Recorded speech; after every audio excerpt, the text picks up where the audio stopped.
Assalamualaikum warahmatullahi wabarakatuh. Innal hamdalillah nahmaduhu wa nasta'inuhu wa nastaghfiruh wa na'udzu billahi min syururi anfusina wa min sayyiati a'malina may yahdihillahu fala mudhillalah wa may yudlil fala hadiyalah. Asyhadu an la ilaha illallah wahdahu la syarikalah wa asyhadu anna Muhammadan abduhu wa rasuluh la nabiyya ba'da. Qala Allah Ta'ala fil kitabihil karim, a'udzu billahi minasyaitonir rajim. Bismillahirrahmanirrahim. Ya ayyuhalladzina amanu taqullaha haqqa tuqatih wa la tamutunna illa wa antum muslimun. Wa qala Allah Ta'ala aidan, a'udzu billahi minasyaitonir rajim. Bismillahirrahmanirrahim. Ya ayyuhan nasu taqu rabbakumul ladzi khalaqakum min nafsin wahidah wa khalaqa minha zawjaha wabasa minhuma rijalan katsiran wa nisaa wattaqullaha alladzi tasaaluna bihi wal arham innallaha kana 'alaikum raqiba. Wa qala Allah ta'ala aidan a'udzu billahi minasyaitonir rajim. Bismillahirrahmanirrahim. Ya ayyuhalladzina amanu taqullaha wa qulu qawlan sadida yuslih lakum a'malakum wa yaghfir lakum dzunubakum wa may yuti'illaha wa rasulahu faqad faza fawzan 'azima. Fa innal asdaqal hadithi kitabullah wa khairu huda Muhammadin sallallahu alaihi wasallam wa syarrul umuri muhdatsatuha wa kullu bid'atin dhalalah. Pujian itu hanya untuk Allah Subhanahu wa taala. Marilah kita bersyukur kepada Allah Subhanahu wa taala. Kita memuji hanya kepada Allah karena yang berhak mendapatkan pujian itu hanya Allah saja. Dan pujian ini dalam ucapan alhamdulillah Rasulullah mengatakan adalah sebaik-baik seruan. Sebaik-baik seruan adalah alhamdulillah, sebaik-baik doa adalah alhamdulillah, dan sebaik-baik zikir adalah kalimat la ilaha illallah. Alhamdulillah, Allah memberikan kepada kita begitu banyak nikmat. Pada hari ini kita merasakan badan sehat, kemudian suasana yang aman, damai, tentram di rumah kita. Kemudian Allah memberikan kita cukup makanan pada hari ini. Berkata Rasulullah Shallallahu Alaihi Wasallam, nikmatani maghbunun fihi ma katsiru minan nas, as-sihhatu wal faghor. Ada dua nikmat yang begitu banyak manusia lalai akan kedua nikmat itu. Yang pertama adalah as-sihah, yaitu badan yang sehat. Banyak sekali orang yang badannya sehat tetapi kesehatan tersebut tidak disyukurinya, tidak digunakannya untuk ketaatan kepada Allah Subhanahu wa taala. Malah waktu sehatnya digunakan untuk bermaksiat kepada Allah Subhanahu wa taala. Kemudian nikmat kedua yang sering manusia lalaikan adalah waktu luang, al-faghor, yaitu waktu luang. Waktu luang ini adalah sesuatu yang sangat berharga. Karena berkata sahabat Umar ibn Khattab bahwasanya waktu itu ibarat pedang. Kalau kita bisa menggunakan waktu dengan baik, maka itu akan bermanfaat bagi kita. Tetapi apabila tidak menggunakan waktu dengan baik, maka itu dapat mencelakakan kita. Nah, jadi waktu luang ini adalah merupakan nikmat yang harus kita syukuri, yang harus kita pergunakan dengan baik, sehingga kita mempergunakan waktu luang kita untuk mempelajari agama Allah. Ya, jadi Allah mengatakan bahwasanya orang-orang yang beriman itu tidak sama dengan orang-orang yang berilmu, tidak sama dengan yang tidak berilmu. Rasulullah mengatakan, "May yuridillahu bihi khairun yufaqihu fiddin." Barang siapa yang Allah ingin kebaikan ada pada diri seorang itu, maka Allah pahamkan dia ilmu agama. Jadi bukan Allah kasih harta yang banyak, bukan Allah kasih kedudukan yang tinggi, bukan Allah kasih paras yang cantik, yang tampan, bukan. Tetapi Allah apabila ingin kebaikan pada diri seseorang, maka Allah akan pahamkan dia agama.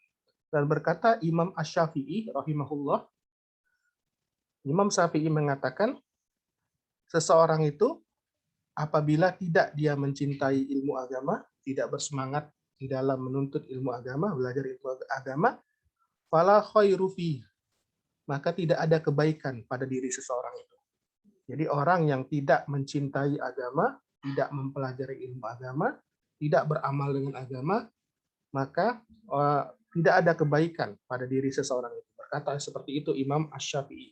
Imam Asy-Syafi'i namanya Muhammad bin Idris. Imam Asy-Syafi'i merupakan salah satu imam ahli fikih. Ya, Muhammad bin Idris namanya. Alhamdulillah kemarin pada pertemuan kita yang kemarin kita sudah membahas tentang muqtado syahadatu alla ilaha illallah. Keharusan seseorang setelah dia mengucapkan syahadat asyhadu alla ilaha illallah. Jadi keharusan seseorang atau konsekuensi seseorang apabila dia sudah mengucapkan kalimat syahadat la ilaha illallah ada dua. Yang pertama adalah taroka ibadatu ma siwallahi min jami'il ma'budat. Jadi dia seseorang yang sudah mengucapkan kalimat la ilaha illallah yang artinya tidak ada yang berhak disembah dengan benar kecuali Allah, maka dia harus meninggalkan peribadatan. Semua bentuk peribadatan kepada selain Allah dari semua sesembahan-sesembahan yang al-madlulu alaihi bil nafi. Jadi ini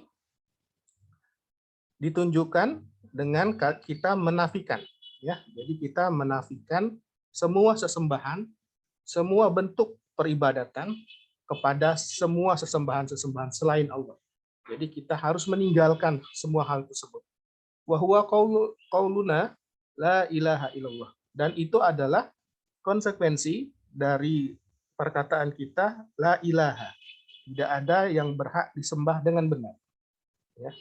Jadi yang pertama konsekuensi dari mengucapkan kalimat la ilaha illallah ini adalah kita harus menafikan, meninggalkan, meniadakan semua bentuk peribadatan kepada selain Allah dari semua sesembahan-sesembahan selain Allah. Tidak boleh. Karena ibadah itu hanya boleh ditujukan kepada Allah saja. Nah, kemudian keharusan atau konsekuensi yang kedua adalah wa ibadatullah wahdah. Dan kita hanya boleh beribadah kepada Allah saja. La syarikalah. Tidak ada sekutu bagi Allah. Jadi ibadah hanya kepada Allah saja. Dan tidak ada sekutu bagi Allah. Al-madlulu alaihi bi isbat. Nah, ini ditunjukkan dengan kita menetapkan isbat. Ya, artinya menetapkan bahwa qauluna dan itu perkataan kita illallah, kecuali Allah. Jadi la ilaha illallah. Ini ada dua konsekuensi yang harus kita jalankan. Yang pertama adalah kita menafikan. Kita meninggalkan, meniadakan semua sesembahan selain Allah dan segala bentuk peribadatan kepada selain Allah. Ini perkataan kita la ilaha, tidak ada yang berhak disembah dengan benar. Ya. Kemudian konsekuensi kedua, kita harus menetapkan isbatan, ya.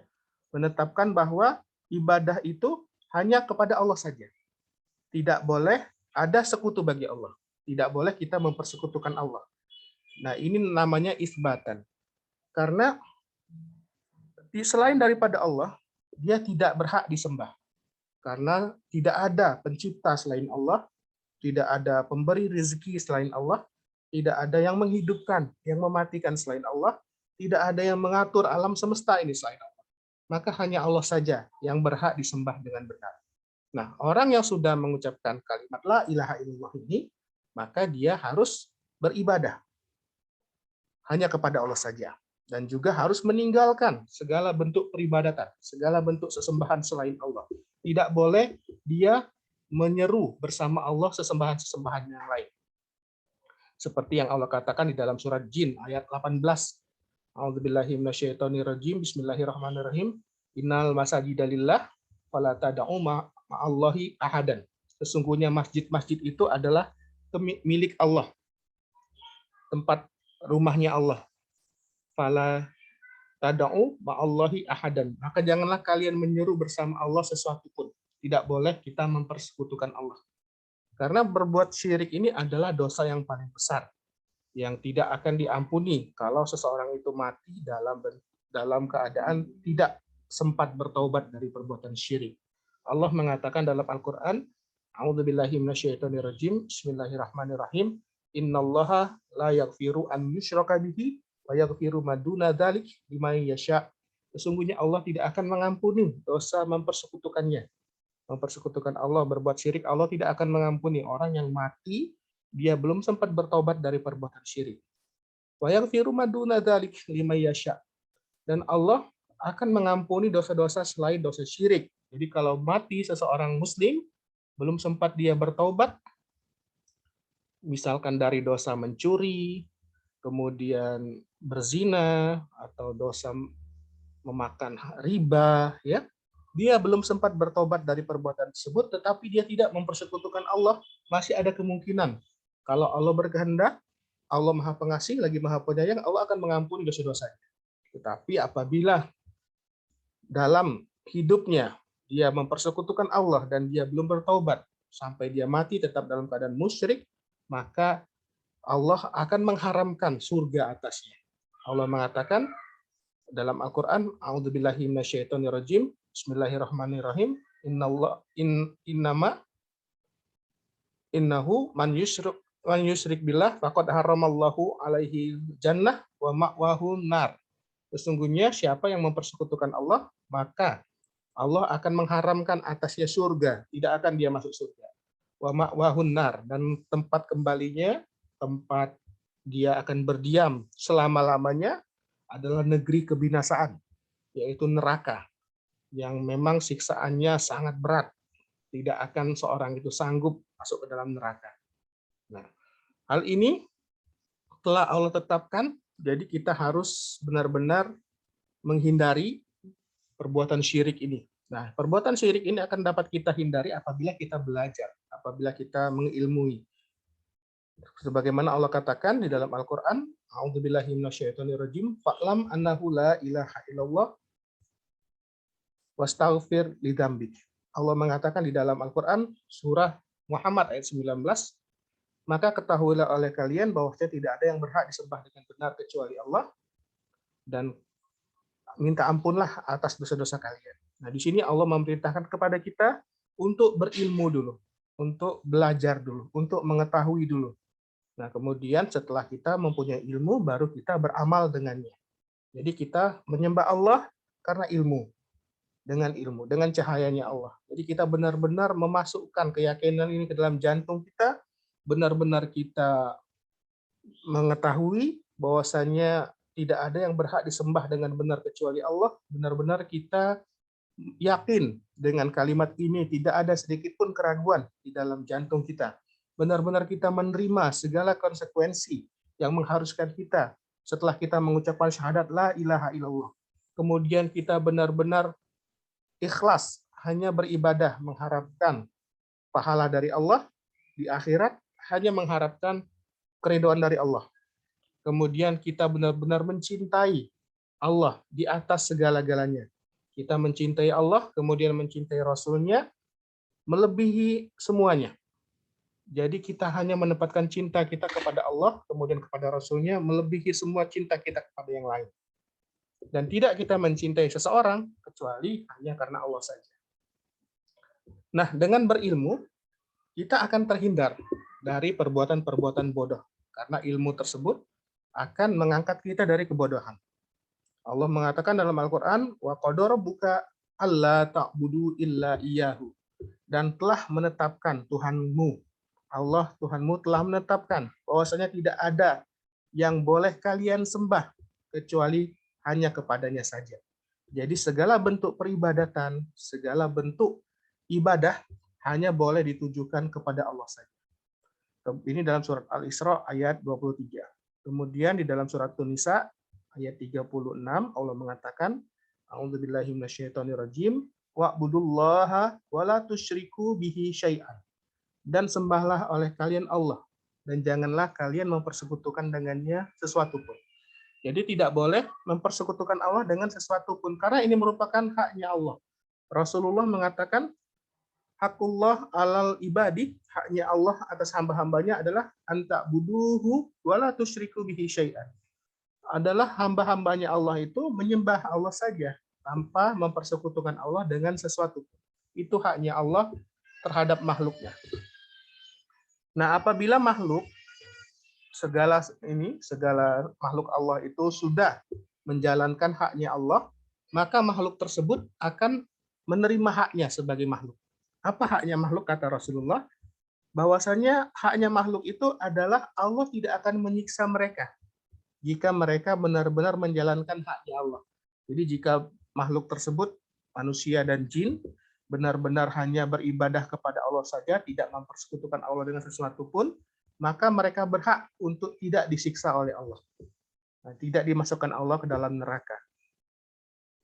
Nah, ibadah itu ada syaratnya. Ya, sebagaimana kita ulas kemarin bahwa ibadah itu ada syaratnya. Yang syarat utama ibadah itu ada dua. Yang pertama adalah ikhlas, kita beribadah hanya mengharapkan keridhaan Allah saja. Kemudian kita hanya mengharapkan pahala akhirat di sisi Allah. Nah, ini ikhlas. Jadi kita benar-benar murni.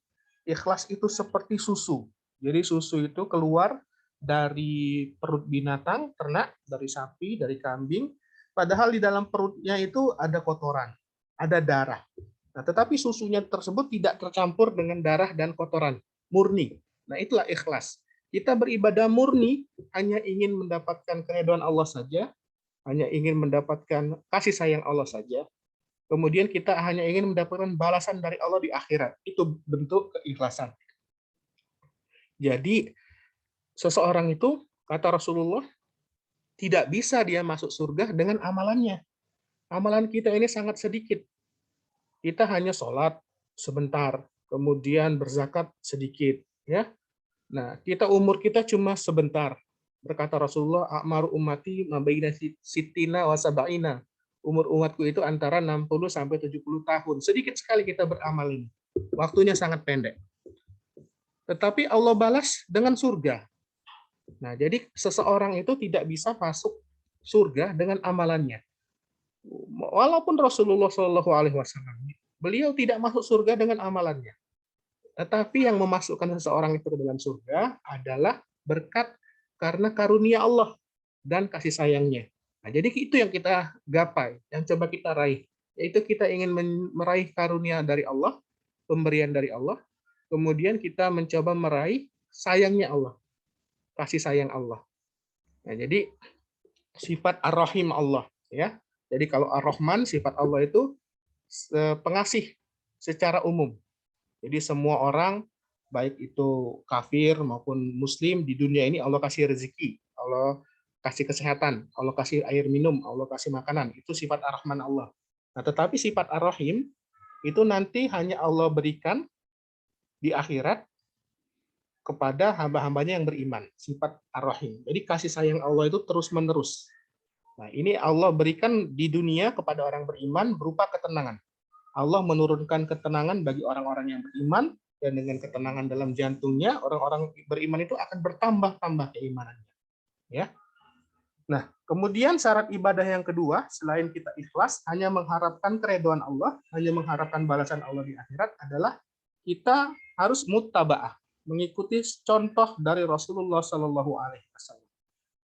Jadi ibadah, segala bentuk peribadatan itu hanya boleh kita lakukan melalui contoh yang dicontohkan oleh Rasulullah Shallallahu Alaihi Wasallam.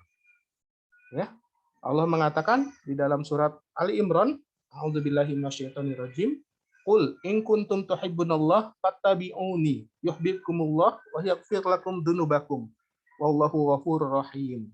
Katakanlah wahai Muhammad, in kuntum tuhibbunallah, jika kalian benar-benar mencintai Allah, fattabi'uni, maka ikuti aku, ikuti Nabi Muhammad.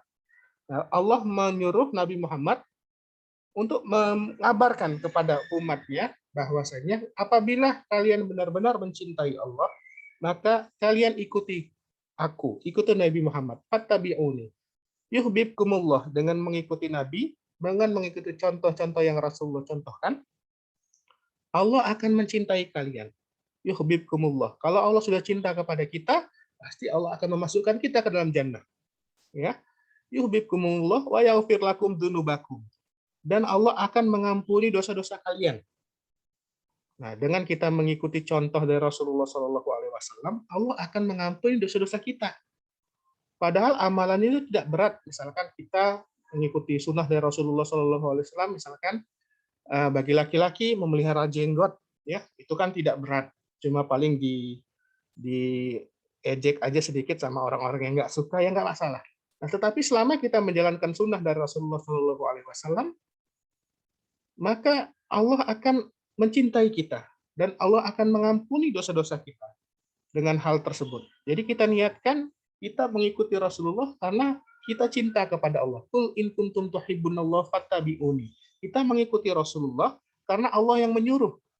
Karena Allah yang menyatakan bahwa bukti cinta kita kepada Allah adalah kita mengikuti contoh-contoh yang dicontohkan oleh Rasulullah Shallallahu Alaihi Wasallam. Ya, seperti itu. Nah, jadi syariat itu Allah yang punya. Allah yang telah menciptakan langit dan bumi. Allah yang sudah menciptakan manusia. Allah yang menciptakan alam semesta. Dan Allah yang menetapkan hukum-hukum syariat. Nah, kemudian Nabi Muhammad SAW sudah Allah pilih. Nabi Muhammad itu adalah Rasul Allah. Utusannya Allah. Allah sudah memilih beliau untuk menyampaikan tugasnya. Menyampaikan risalah dari Allah. Jadi, syariat itu miliknya Allah, agama ini milik Allah, kemudian Rasulullah Allah suruh untuk menyampaikan sebagai mubaligh. Ya, Rasulullah itu menyampaikan kepada manusia, memberikan contoh. Dan tugas kita sebagai seorang muslim, seorang beriman adalah taslim. Kita beriman. Kita benar-benar menyerahkan diri kita kepada Allah. Jadi kita benar-benar menerima agama ini dengan jantung kita. Jadi kita senang, ridho, ya. Kita selalu mengucapkan raditu billahi rabbah. Aku ridho ya Allah, Engkau sebagai Tuhan. Wabil islami dina, dan aku ridho Islam itu sebagai jalan hidup, sebagai agamaku. Wabi Muhammadin nabiyya wa rasulah, dan Nabi Muhammad itu aku ridho sebagai nabi yang menyampaikan kabar, wa rasul, dan Rasul Allah, utusan Allah yang berhak untuk ditiru, dicontoh dengan benar. Ya. Nah, ini. Nah, jadi kita akan melangkah ke bab selanjutnya di dalam kitab Tauhid ini, ya, Al-Qaulul Mufid fi Adillati Tauhid, yaitu kita akan mengenal makna atau arti dari kata la ilaha illallah. Jadi kita akan mengenal arti kata dari la ilaha illallah. Syahadat asyhadu alla ilaha illallah sudah kita belajar kemarin. Nah, kita akan sekarang mengenal makna atau arti kata dari syahadatu anna Muhammadar Rasulullah. Kita bersaksi bahwasannya Nabi Muhammad Shallallahu Alaihi Wasallam adalah utusan Allah. Ya. Nah, maksud dari kalimat ini, makna syahadatu anna Muhammadar Rasulullah, ayu maksudnya la matbu'in. Tidak ada yang kita ikuti bihakin dengan benar. Nah, jadi maksud dari kata syahadat anna Muhammad Rasulullah, ayu maksudnya la matbu'in. Tidak ada seorang pun yang pantas kita ikuti bihakin dengan benar.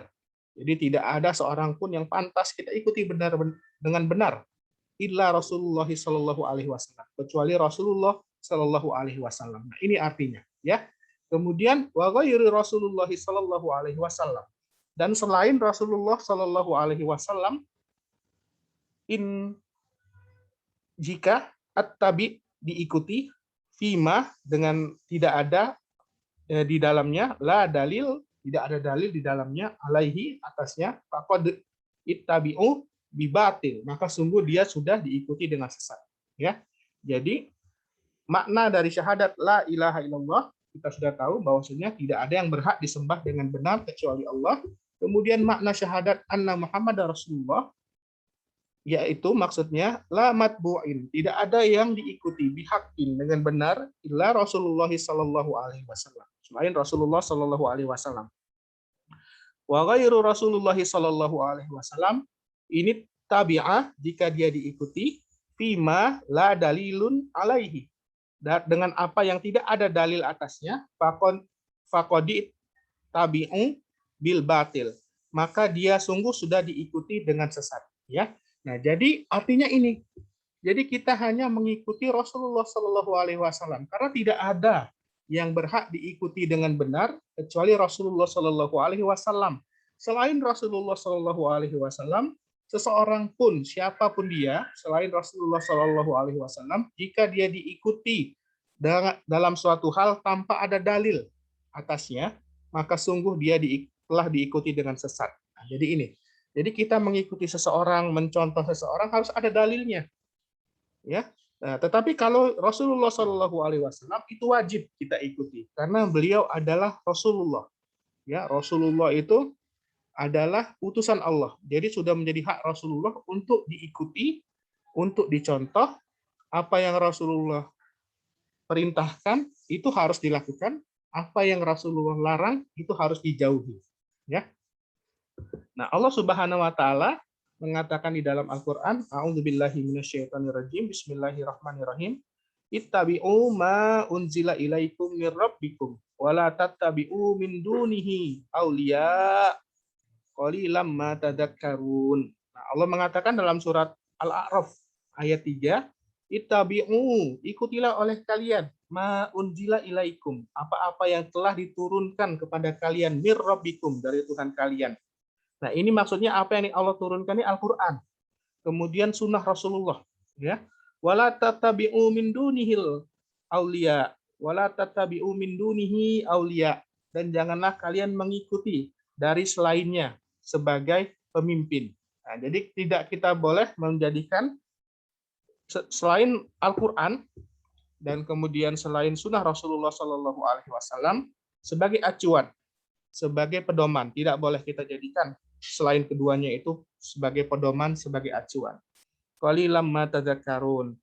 Sedikit sekali dari manusia yang mau mengingatnya. Ya, jadi memang manusia ini sedikit sekali yang mau mempelajari agama ini. Rasulullah mengatakan di dalam hadisnya, Rasulullah mengatakan, Bada'al Islamu ghariban. Islam itu dimulai dalam keadaan asing. Jadi Rasulullah diutus pada zaman jahiliyah. Ya, Islam diutus itu dimulai dengan dakwah Rasulullah dalam keadaan asing, di mana orang menyembah berhala, mempersekutukan Allah. Islam mengajak kepada tauhid. Nah, ini asing, ya. Rasulullah mengatakan bada'al Islamu ghariban. Islam itu dimulai dalam keadaan asing. Fasayaudu kama bada'a ghariban. Maka nanti pada akhir zaman Islam ini juga akan kembali menjadi asing. Ya, banyak orang-orang yang tidak mengingat kembali pelajaran agama. Banyak orang-orang yang tidak bersemangat mempelajari agama. Akibatnya agama itu akan menjadi asing. Islam ini akan menjadi asing. Orang tidak terbiasa untuk belajar agama, orang tidak terbiasa untuk beramal dengan agamanya, ya, akan kembali menjadi asing. Nah, kata Rasulullah, fatuba bil ghuraba. Maka beruntunglah orang-orang asing itu. Orang-orang yang tetap teguh memegang ajaran agama ini.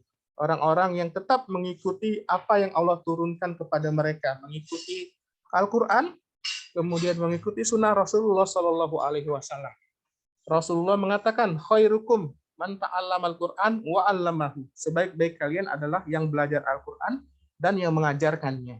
Nah, jadi memang sedikit sekali manusia yang mau menetapi agama ini, ya. Rasulullah mengatakan akan tiba suatu masa di mana seseorang berpegang teguh kepada agamanya ibarat memegang bara api di tangannya, ya. Nah, jadi memang memegang agama ini panas, ya, tetapi kalau kita lepaskan kita akan tersesat. Nah, tapi memang beragama ini terasa berat karena Allah Subhanahu wa taala itu menjadikan dunia ini sebagai penjara bagi orang-orang beriman. Rasulullah mengatakan, ya, ad-dunya sijnul mu'minin wa jannatul kafir. Dunia itu adalah penjara bagi orang-orang yang beriman.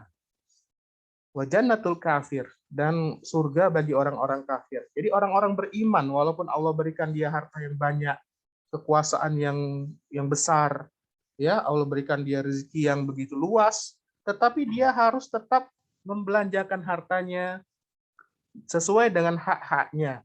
Tidak boleh boros membelanjakan harta dan harus tetap menghabiskan hartanya di tempat-tempat yang Allah telah tetapkan. Ya. Kemudian dia akan membelanjakan hartanya di jalan Allah, tidak difoya-foyakan hartanya. Atau dia punya kekuasaan, maka dia akan berlaku adil. Dia tidak akan menyelewengkan kekuasaannya. Karena dia diikat oleh aturan-aturan agama. Ibarat kita dalam penjara, kita diikat oleh aturan-aturan dalam beragama. Jadi agama ini akan menjadi pengekang hawa nafsu kita. Hawa nafsu kita diborgol, ya. Nah, jadi kita harus mendahulukan agama kita dan harus menekan, harus menjadikan hawa nafsu kita mengikuti agama tersebut. Jangan agama kita ikuti hawa nafsu. Ya, jangan agama itu mengikuti hawa nafsu, tetapi hawa nafsu kita harus kita arahkan agar mengikuti agama. Ya. Nah, kemudian dunia ini adalah surganya orang kafir. Jadi walaupun orang kafir itu disiksa, walaupun orang kafir itu miskin, ya, walaupun orang kafir itu di dunia ini dia menderita, tetapi itu tidak seberapa dibanding penderitaan, siksaan, ya, belenggu yang akan dia terima di akhirat nanti, di neraka nanti. Ya, jadi siksaan yang orang kafir rasakan di dunia, kemiskinan, kemudian ketidakadilan, ya, yang orang kafir rasakan di dunia ini itu tidak seberapa, ya, dibandingkan nanti dia akan disiksa Allah di akhirat karena dia tidak beriman, karena dia tidak mau mengikuti jalan kebenaran, ya. Nah, ini. Jadi kita mengambil kata ittabi'u, ya. Jadi makna dari syahadat anna Muhammad Rasulullah adalah la matbu'in bihaqqin ila Rasulullah sallallahu alaihi wasallam. Tidak ada yang berhak kita ikuti dengan benar kecuali Rasulullah Shallallahu Alaihi Wasallam. Ya, jadi matbu'in ini diambil dari surat Al-A'raf ayat 3, ya, yaitu ittabi'u. Ya, kita harus mengikuti Rasulullah karena Rasulullah itu adalah penyampai risalah dari Allah yang harus kita ikuti. Semua perkataannya kita benarkan, semua anjurannya kita lakukan, semua larangannya kita jauhi. Ya, itu karena Allah yang memerintahkan tadi. Ittabi'u, ikutilah kalian Rasulullah. Apa yang Rasulullah sampaikan diikuti. Wa ghairu Rasulullah sallallahu alaihi wasallam ini tabi'ah fima la dalilun alaihi faqadit tabi'ah bil batil. Dan selain Rasulullah, apabila dia diikuti tanpa ada dalil, ya, atasnya, maka dia sungguh diikuti dengan sesat. Jadi kita tidak boleh mencontoh ustadz, ya, karena kita harus tahu dalilnya, harus kita kritis, ya. Misalkan ada yang mengatakan ini pagi-pagi kita harus membaca zikir ini 1000 kali, ya, kemudian zikir ini 1000 kali. Tanya dalilnya, apakah itu dilakukan oleh Rasulullah Shallallahu Alaihi Wasallam atau tidak, ya. Kalau kita cuma mengikuti saja, ya, tanpa ada dalil yang mengatakan itu, tidak ada di dalam Al-Quran, tidak ada di dalam Sunnah Rasulullah Shallallahu Alaihi Wasallam, tidak dilakukan oleh sahabat-sahabat Rasulullah Shallallahu Alaihi Wasallam, maka itu akan ditolak amalan, tidak akan diterima.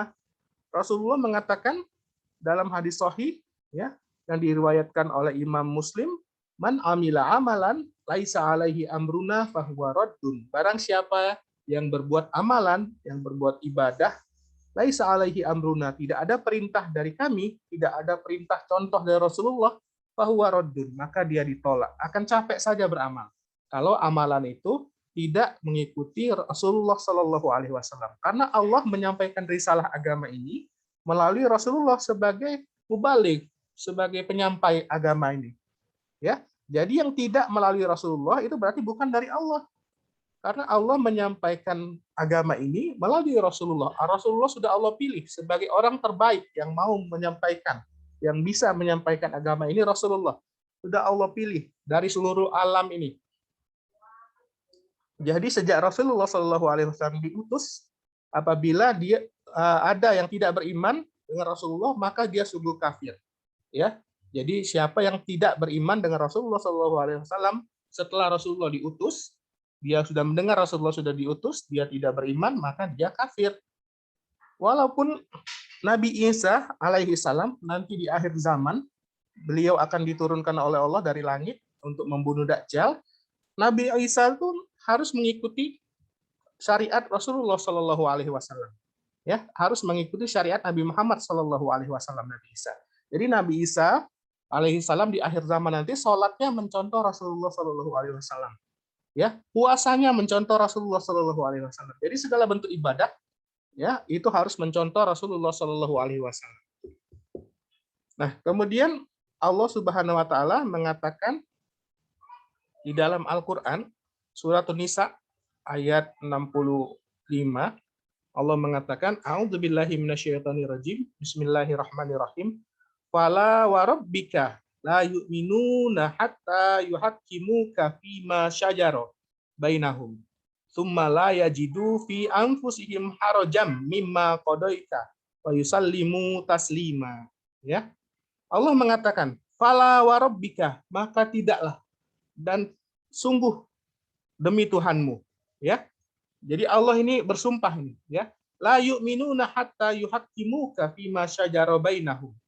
Tidak beriman mereka, jadi tidak beriman umat Nabi Muhammad hatta yuhaqqimuka, sehingga mereka menjadikan kamu sebagai hakim, sebagai pemutus perkara, sebagai orang yang menetapkan hukum, ya, yang hukumnya Allah tetapkan dan disampaikan oleh Rasulullah. Jadi Rasulullah itu sebagai hakim yang merupakan walinya Allah, ya.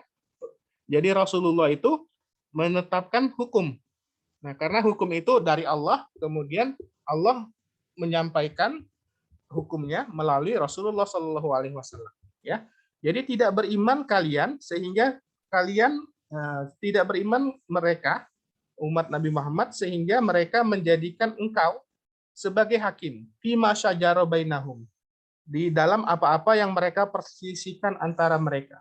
Nah, jadi tidak beriman seseorang Muslim, ya, sehingga dia menjadikan Rasulullah sebagai hakim yang memutuskan perkara perselisihan di antara mereka, ya. Allah mengatakan kalau ada perselisihan di antara kalian, kembalikan kepada Allah, Al-Qur'an.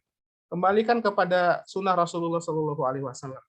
Nah, jadi kita menjadikan Rasulullah sebagai hakim, sebagai orang yang harus kita taati. Tsumma yajidu fi anfusihim harajan. Kemudian tidak mereka mendapati di dalam diri mereka rasa keberatan. Nah, ini. Jadi orang Islam itu menjalankan agamanya dengan senang. Dia menerima qabul. Dia menerima semua konsekuensi dari agama ini dan menjalankannya dengan ridho, dengan senang. Tidak ada rasa keberatan di dalam beragama. Ya, tidak mereka membenci aturan-aturan agama tersebut. Karena apabila ada seseorang yang membenci aturan agama, walaupun dia melaksanakannya, maka sungguh dia sudah keluar dari agama Islam. Ya, menurut Syekh Muhammad Ibni Abdul Wahab, ya, bahwasanya orang yang membenci syariat Islam, walaupun dia menjalankannya, maka sungguh dia sudah batal keislamannya. Itu adalah salah satu dari 10 pembatal keislaman, yaitu membenci ajaran Islam, walaupun dia sendiri yang menjalankannya. Ya, jadi ada yang membenci sholat, ada yang membenci harus memakai hijab, ya. Nah, dia itu sudah keluar dari agama Islam, batal itu Islamnya, karena dia ada rasa keberatan, dia belum beriman, ya. Nah, ini Allah mengatakan tidak beriman mereka sehingga mereka menjadikan kamu Muhammad sebagai hakim dari apa yang mereka perselisihkan. Kemudian tidak mereka mendapati dalam diri mereka harojan, rasa keberatan. Mereka tidak merasa ini, ya, menolak, ya, tidak ada rasa keberatan, ya, tidak ada rasa tidak puas dalam jiwa mereka. Mereka cukup menerima, benar-benar mereka menyerahkan dirinya kepada Allah, benar-benar mereka ridho kepada agama ini, ya. Mimma qadaita wa yusallimu taslima, ya. Jadi tidak ada bagi orang beriman itu rasa keberatan dari apa yang telah engkau tetapkan. Jadi apa yang Rasulullah contohkan, apa yang Rasulullah hukumi, ya, itu sudah mereka terima dengan baik, ya. Sudah mereka terima dengan ridho. Ya, wa yusallimu taslima, dan mereka benar-benar berserah diri dengan sebenar-benar penyerahan diri. Jadi mereka benar-benar menyerahkan dirinya, patuh, tunduk kepada Allah dan kepada Rasul-Nya, tanpa ada sedikit pun rasa keberatan dengan ketetapan-ketetapan Allah dan Rasul-Nya. Nah, ini baru kita digolongkan sebagai orang-orang yang beriman. Jadi apabila ada orang yang mengaku beragama Islam, tetapi dia merasa keberatan dengan syariat Islam ini, ya, dia merasa tidak senang, ya, maka itu keimanan itu belum masuk ke dalam jantungnya. Ya, iman itu baru di lisan-lisan mereka. Ya, baru sampai di Islam itu baru sampai di lidah-lidah mereka, tetapi keimanan belum masuk ke dalam jantung mereka. Jadi kita ingat Allah mengatakan dalam surat Nisa ayat 65, fala wa rabbika la yu'minuna hatta yuhaqqimuka fima syajara bainahum tsumma la yajidu fi anfusihim harajan mimma qadaita wa yusallimu taslima.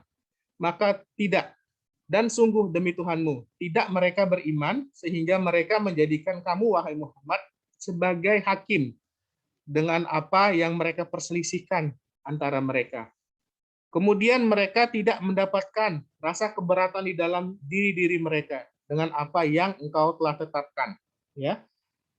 Dan mereka benar-benar berserah diri dengan berserah diri sepenuhnya kepada agama Allah, ya. Nah, jadi ini, ya, jadi kita benar-benar menjadikan Rasulullah Shallallahu Alaihi Wasallam sebagai contoh yang hanya beliau saja yang berhak dicontoh dengan benar, ya. Nah, kemudian dalam surat Ahzab ayat 36 Allah mengatakan, a'udzubillahi minasyaitonirrajim, bismillahirrahmanirrahim. Wa ma kana lil mu'minin wala mu'minatin idza qadallahu wa rasuluhu amran an yakuna lahumul khiyaratu min amrihim.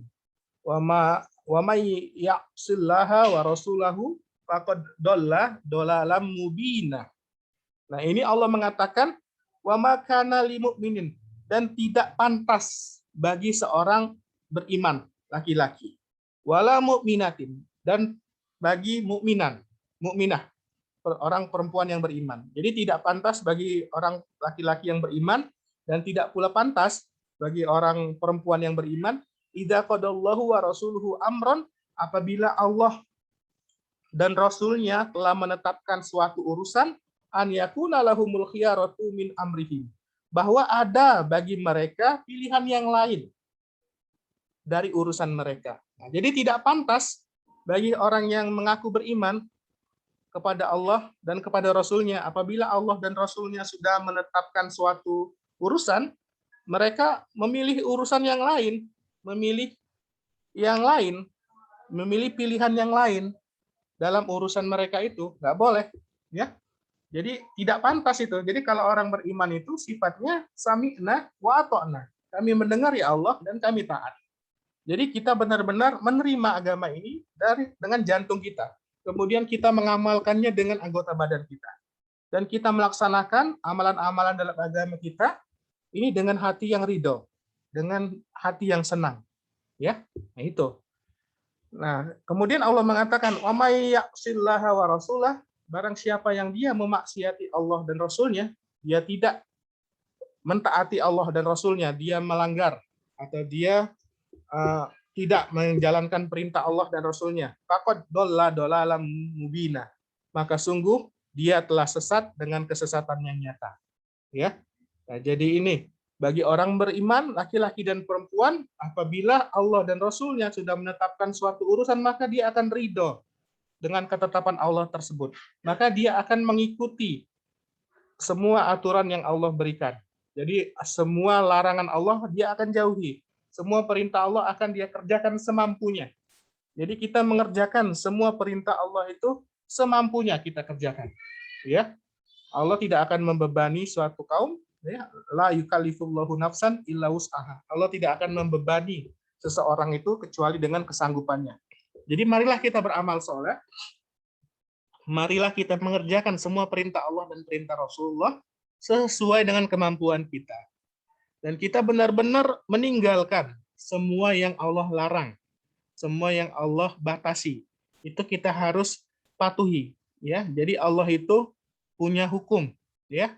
Allah itu raja, dan setiap raja itu punya batas-batas wilayahnya, ya, batas-batas kekuasaan. Allah sudah menggariskan, ya, bahwasanya yang ini adalah batasan agama, tidak boleh dilanggar. Ya, ini adalah syariat Allah, tidak boleh dilanggar. Itulah batasannya. Apabila sudah seseorang sudah melanggar batas, maka dia sudah memaksiati Allah dan Rasulnya. Ya, berkata Rasulullah Shallallahu Alaihi Wasallam, Innallaha yaghor. Ya, sesungguhnya Allah itu pencemburu. Wa ghairatullahi an ya'tiyal mu'mina ma haramallahu. Dan kecemburuan Allah itu adalah apabila seorang beriman dia mendatangi sesuatu yang Allah haramkan. Ya, Allah itu maha pencemburu. Ya, Allah itu maha pencemburu. Ingat itu.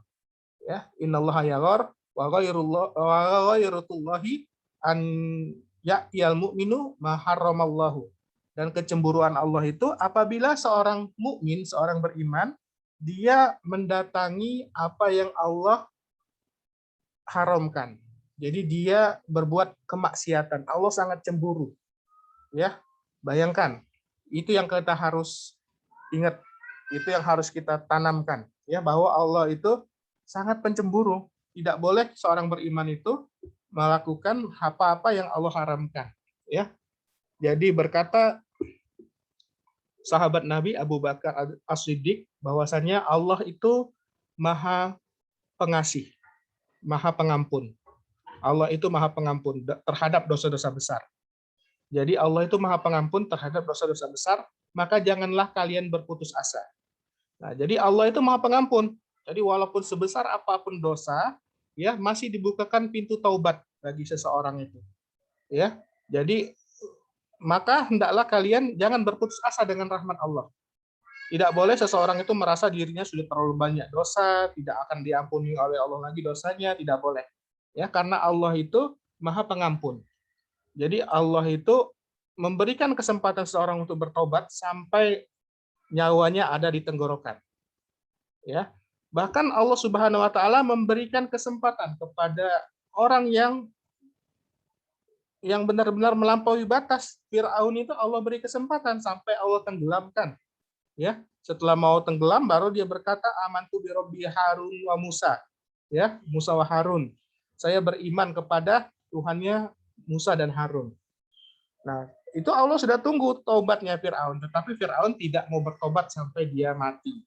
Ya. Nah, jadi Allah memberikan kesempatan yang sangat panjang pada seseorang. Maka hendaklah kita jangan berputus asa terhadap ampunan Allah. Jadi sebesar apapun dosa, Allah akan mengampuni. Kemudian sahabat Abu Bakar mengatakan, melanjutkan beliau perkataannya tadi, Allah adalah Maha Pengampun terhadap dosa-dosa besar, maka hendaklah kalian jangan berputus asa. Kemudian Allah akan mengazab, Allah akan menyiksa dengan dosa-dosa kecil. Ya, jadi sekecil apapun dosa itu akan kita lihat balasannya. Ya, Allah mengatakan wa may ya'mal mithqala dzarratin khairan yarah, barang siapa berbuat kebaikan sebesar atom akan melihat balasannya di akhirat. Wa may ya'mal mithqala dzarratin syarran yarah, barang siapa yang berbuat kejahatan, berbuat dosa sebesar atom, dia akan melihat balasannya di akhirat. Jadi Allah akan mengazab, akan menyiksa terhadap dosa-dosa kecil. Ya, maka janganlah kalian lalai, kata Abu Bakar. Ya, boleh kita melalaikan dosa-dosa kecil. Jangan kita tertipu. Ya, yang mengatakan dosa kecil. Jangan kita tertipu seperti itu. Ya, sekecil apapun dosa itu tidak boleh kita lakukan. Karena itu merupakan larangan dari Allah dan Rasul-Nya. Ya, tidak boleh kita melakukan dosa walaupun dosa itu dianggap remeh-temeh. Tidak boleh kita meremehkan dosa. Karena Rasulullah mengatakan innal mu'mina idza aznaba kanat nuqtatun sauda'u fi qalbihi. Sesungguhnya seseorang beriman itu apabila dia melakukan perbuatan dosa, maka Allah akan menitik hitam di dalam jantungnya. Nah, jadi setiap kali dia berbuat dosa, orang beriman itu akan dititik hitam oleh Allah jantungnya. Dan titik hitam tersebut apabila dia tidak bertobat, tidak beristighfar, akan terus bertambah sehingga bisa membuat jantungnya menjadi hitam semuanya. Ya, Allah mengatakan dalam Al-Qur'an, a'udzubillahi minasyaitonirrajim, kallabal rona ala qulubihim ma kanu yaksibun. Ya, sekali-kali bahkan ya, jantung mereka itu akan tertutup oleh titik hitam, ya. Akan tertutup oleh noda-noda hitam itu. Bima kanu yaksibun, dengan apa yang mereka perbuat, dengan dosa-dosa yang selalu mereka perbuat. Nah, jadi dosa kecil itu ya lama-lama akan menjadi besar, akan menutupi semua jantung seseorang sehingga menjadikan jantungnya itu menjadi keras. Dia sulit untuk menerima hidayah. Sulit untuk dia menangis apabila mendengar ayat-ayat Allah. Sulit untuk jantungnya bergetar. salah satu ciri dari orang beriman itu adalah idza dzukirallah wajilat qulubuhum. Jika diingatkan, mereka mendengar nama Allah, bergetar jantung-jantung mereka. Ya, itu ciri orang-orang beriman. Kalau disebut Allah, maka bergetar jantung-jantung mereka. Wa idza tuliyat alaihim ayatuhu zadathum imana wa ala rabbihim yatawakkalun. Dan orang-orang beriman itu apabila dibacakan atas mereka ayat-ayat Allah, Al-Qur'an, ya. Kemudian mereka juga melihat ayat-ayat Allah kauniyah, kebesaran Allah. Langit mereka lihat tidak ada celah. Gunung mereka lihat begitu kokoh tertancap di bumi. Kemudian laut begitu luas. Ya, mereka melihat ayat-ayat Allah, maka bertambah-tambah keimanan mereka. Mereka akan semakin tenang. Allah akan menurunkan sakinah, ketenangan di dalam jantung mereka. Sehingga keimanan mereka akan bertambah-tambah. Nah, jadi keimanan itu bisa bertambah dan bisa berkurang. Ya, berkata Al-Imam Al-Bukhari, al-imanu yazidu wal yanqus. Iman itu bisa bertambah dan bisa berkurang. Ya, yazidu bitoah. Yazidu bitoah. Iman itu akan bertambah dengan kita menjalankan ketaatan kepada Allah. Kita membaca ayat-ayat Allah. Kita mentadaburi Al-Qur'an. Kita beribadah. Semakin kita beribadah, beramal soleh, taat kepada Allah dan Rasul-Nya, iman kita akan semakin bertambah. Wayang kusu bil ma'asi, dan iman itu bisa berkurang apabila kita bermaksiat, kita melanggar aturan Allah. Ya, Allah akan titik hitam dalam jantungnya. Ya, maka iman itu akan berkurang. Ya, iman itu bisa berkurang dengan seseorang itu melakukan kemaksiatan. Dan Allah mengatakan, ya, wa may ya'sillaha wa rasulahu faqad dhalla dhalalan mubina. Dan barang siapa yang dia keluar dari ketaatan kepada Allah, dia bermaksiat kepada Allah dan Rasul-Nya, maka sungguh dia sudah memilih jalan kesesatan. Ya, maka sungguh dia sudah sesat. Allah itu tidak akan menyesatkan seseorang kecuali orang-orang yang fasik. Ya, Allah wa mayudillu bihi ilal fasikun, ilal fasikin, ya. Allah tidak akan menyesatkan seseorang itu kecuali orang-orang fasik. Artinya orang-orang yang sering bermaksiat kepada Allah, orang-orang yang sering berbuat dosa, orang-orang yang sering melanggar aturan Allah. Itu yang Allah yang akan sesatkan mereka. Ya. Nah, jadi kita harus benar-benar memahami makna dari syahadat ini, ya. Kalau syahadat asyhadu alla ilaha illallah artinya la ma'buda bihaqqin illallah. Arti dari syahadat la ilaha illallah adalah la ma'buda bihaqqin illallah, tidak ada yang berhak disembah dengan benar kecuali Allah, wa ghairullahi, dan selain Allah, in ubidah fabibatil. Selain Allah jika disembah maka dia sesat.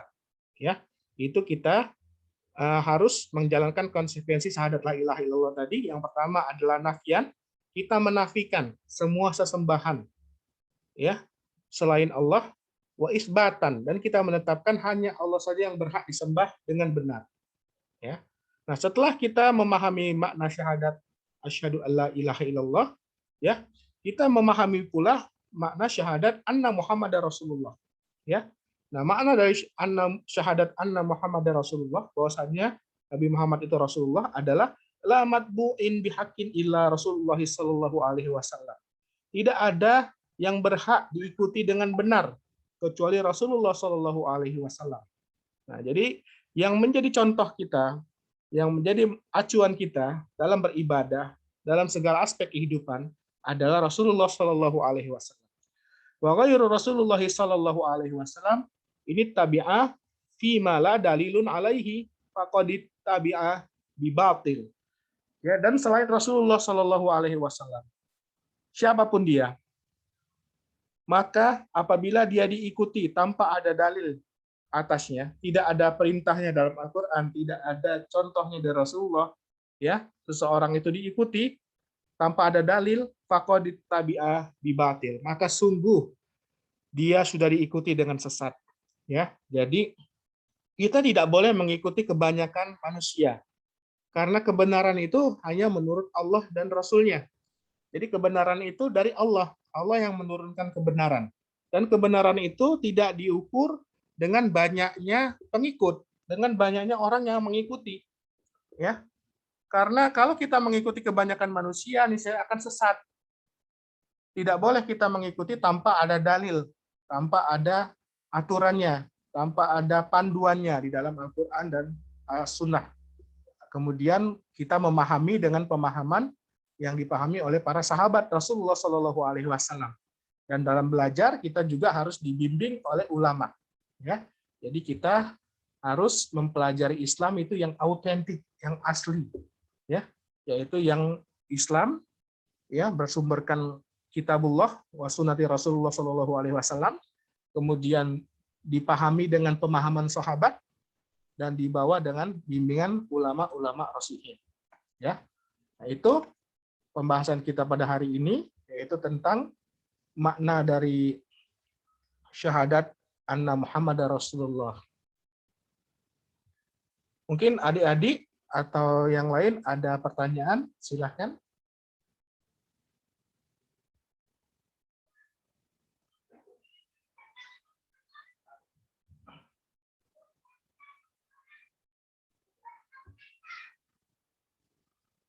Ada pertanyaan mungkin?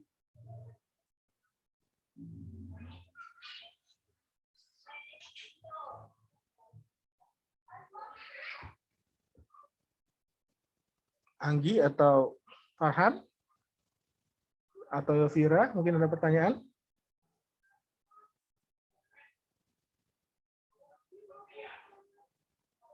Dari saya cukup, dokter.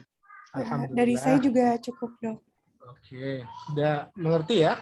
Jadi selain Rasulullah itu tidak boleh kita ikuti, karena yang berhak diikuti dengan benar adalah Rasulullah Shallallahu Alaihi Wasallam. Siapapun dia selain Rasulullah, apabila diikuti tanpa ada dalil, maka sungguh dia sudah diikuti dengan sesat. Ya, jadi Allah itu menurunkan syariat dan tugas Rasulullah adalah menyampaikan. Jadi Rasulullah Shallallahu Alaihi Wasallam sudah menyampaikan semua risalah dari Allah. Jadi semua yang dapat mendekatkan seseorang ke dalam surga, memasukkan semua orang ke dalam surga, yang mendapatkan keridhaan Allah, itu sudah Rasulullah sampaikan.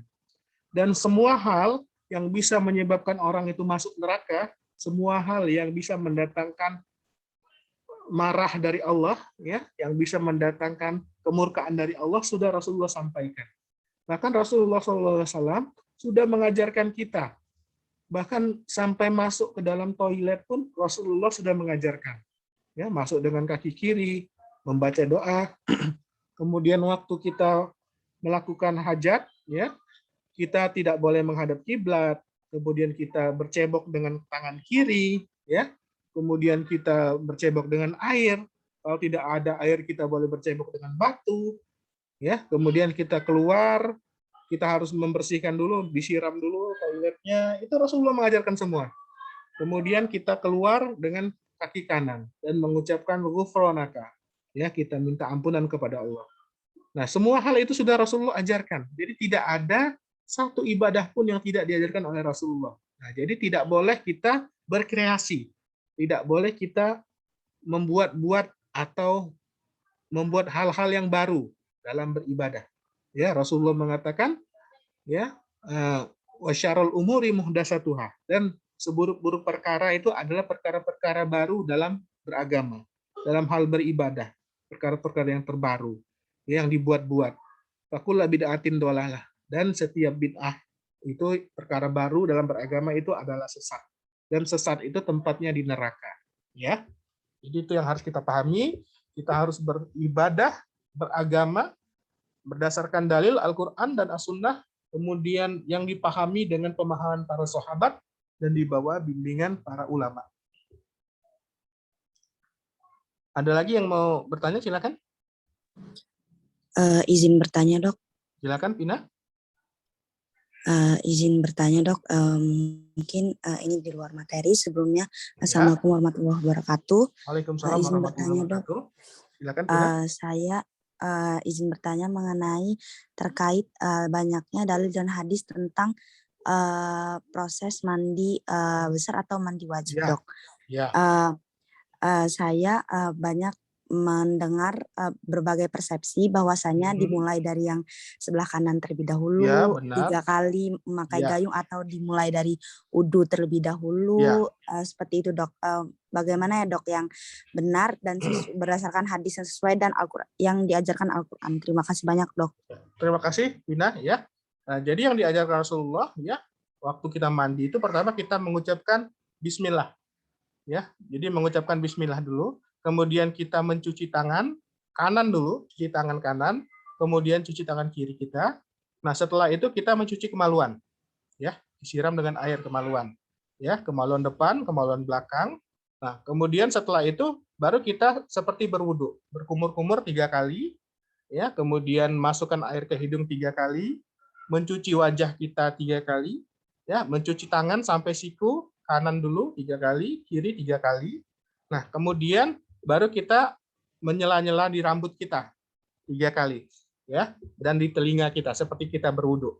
Nah, setelah itu baru kita guyur badan kita ratakan semua air. Sebelah kanan dulu, ya, sebelah kanan 1 gayung, semua kita ratakan.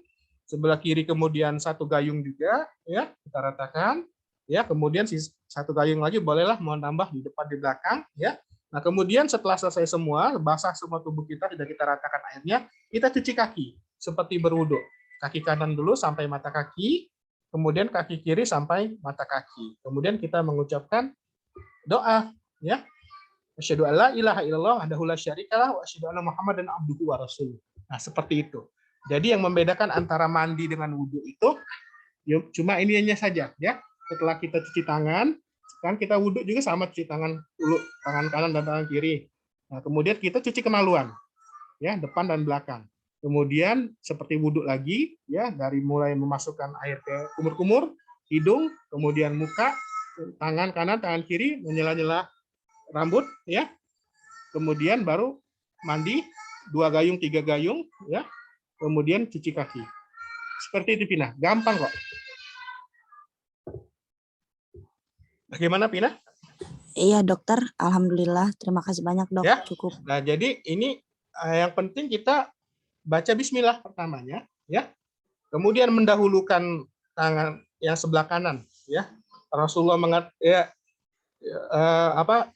ibu kita, ya, Aisyah radhiyallahu anha mengatakan yujibuhut tayamunu pitana ulihi, ya, wa tuhurihi wa kulasya'nihi kullahu, ya. Rasulullah itu mendahulukan segala urusan yang baik itu dengan menggunakan sebelah kanan dulu.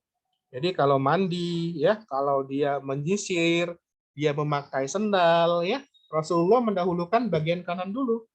Ya, jadi itu dalilnya untuk mendahulukan yang sebelah kanan. Ya. Seperti itu, Vina? Iya Dokter. Ya. Jadi yang lain juga ya harus ini. Dan mandi itu paling tidak mandi itu harus satu pekan sekali. Ya. Nah, Rasulullah mengatakan idza jaa ahadukumul jum'ah falyaghtasil. Apabila sekalian mendapati hari Jumat atau mau sholat Jumat, maka hendaklah kalian mandi.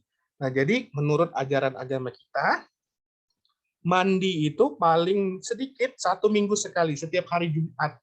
Dan ini adalah bukti kebenaran agama kita. Tidak ada agama selain agama Islam yang mengajarkan kebersihan. Mandi itu nggak ada.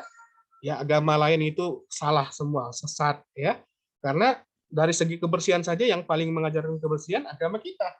Ini bukti kebenaran agama Islam itu benar-benar dari Allah, Sang Pencipta, yang menciptakan manusia, yang menciptakan langit dan bumi. Ya. Ada lagi yang mau bertanya, silakan.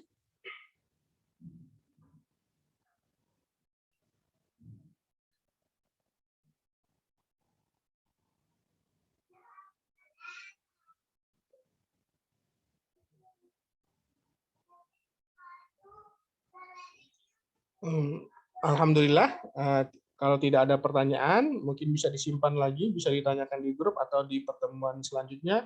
Insya Allah kita akan tetap bersemangat untuk belajar agama, ya, karena Allah apabila menginginkan kebaikan pada seseorang, Allah akan pahamkan dia ilmu agama. Jadi ini adalah hal yang penting, ya. Jadi kita harus menyempatkan diri kita untuk belajar agama dan kita beramal dengan ilmu. Ya, Allah Subhanahu Wa Taala sudah menurunkan syariat yang disampaikan oleh Rasulullah SAW, dan tugas kita adalah menerima syariat itu dan menjalankannya dengan hati yang ridho, dengan senang, tanpa ada rasa keberatan di dalam diri kita. Ya, mudah-mudahan Allah Subhanahu Wa Taala senantiasa memberikan kita petunjuk. Ya muqallibal qulub, sabit qulubana ala dinik, ya musarrifal qulub, sabit qulubana ala ta'atik. Subhanakallahumma bihamdika asyhadu an la ilaha illa anta astaghfiruka wa atubu ilaik. Assalamualaikum warahmatullahi wabarakatuh.